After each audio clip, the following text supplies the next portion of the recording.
Behind these prison bars, do I look like a monster? How about Steve Harmon?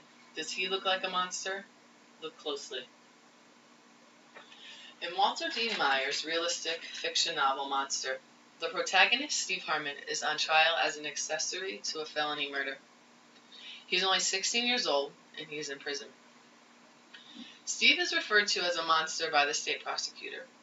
In her opening statement to the jury, the state prosecutor says, "Most people in our community are decent, hard-working citizens who pursue their own interests legally and without infringing on the rights of others.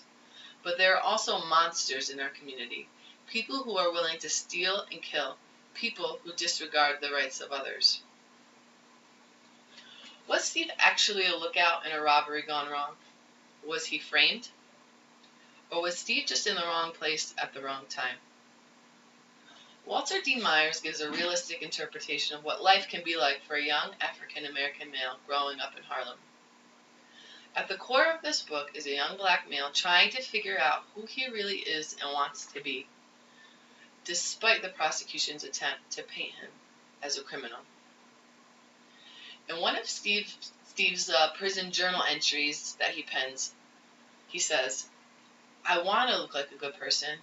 I want to feel like a good person because I believe that I am. But being in here with these guys makes it hard to think about yourself as being different." Along with journal entries from Steve, the format of the book is a screenplay. Steve writes about his life as it's happening. There are prison scenes, courtroom scenes, and then flashback scenes, which gives readers insight into the case and to who Steve is as a person. At the beginning of the video, I asked if I look like a monster, and if Steve looks like a monster. Does skin color determine a criminal? It shouldn't. Race plays its role in the book. An inmate of Steve says to him, "Ain't nothing to it. If the man wants you, he got you. Ain't nothing to it, man."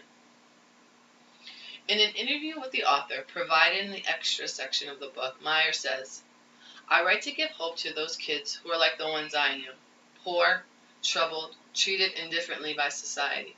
He also says, "Kids don't think about things until after they happen. I want to bring values to those who have not been valued." Society seems not to value Steve Harmon. Readers are left to decide Steve's ultimate guilt in the robbery gone wrong. But will Steve be found guilty by a jury? Will he be sentenced to 25 years to life in prison?